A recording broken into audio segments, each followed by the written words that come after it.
Magluluto po tayo ngayon ng chop suey.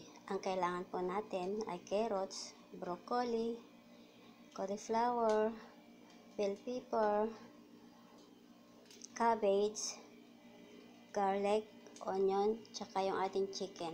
Papakita ko po sa inyo kung paano lutuin yan. Una po natin gawin ay ang magpainit ng oil. Tapos po pag mainit na po yung oil, ilagay po natin yung ating garlic.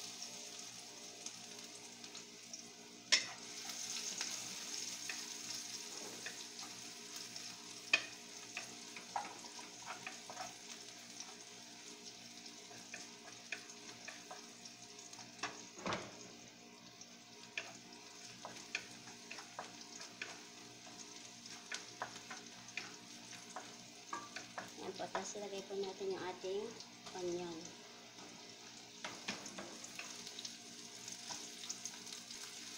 Pagluto na po yung ating sibuyas at ang ating garlic, ilagay na po natin yung ating chicken.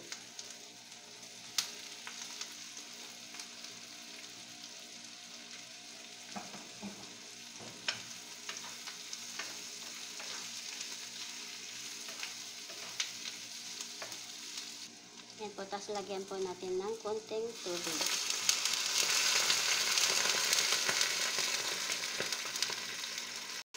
Yan po siya, tapos ilagay po natin yung ating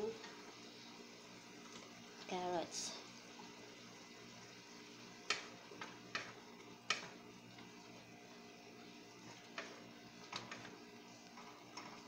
Ayan, pagluto na po ng konti yung ating carrots, ilagay na po natin ang ating bell pepper,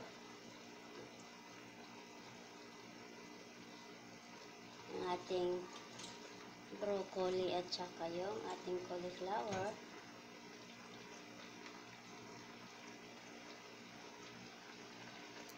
Kailangan natin lagyan ng konting oyster sauce.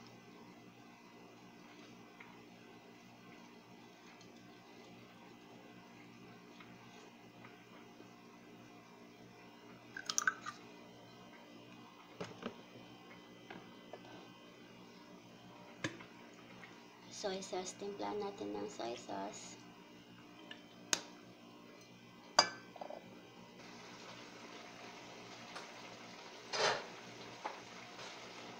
Tapos lagay na po natin yung ating cabbage.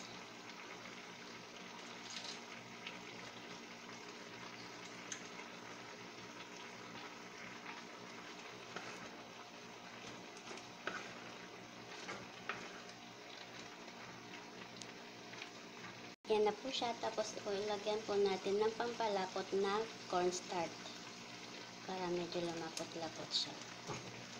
Yan. Ito na lang natin ang ating cornstarch.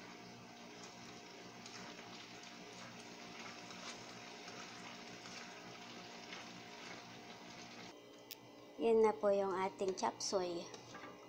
Yan po.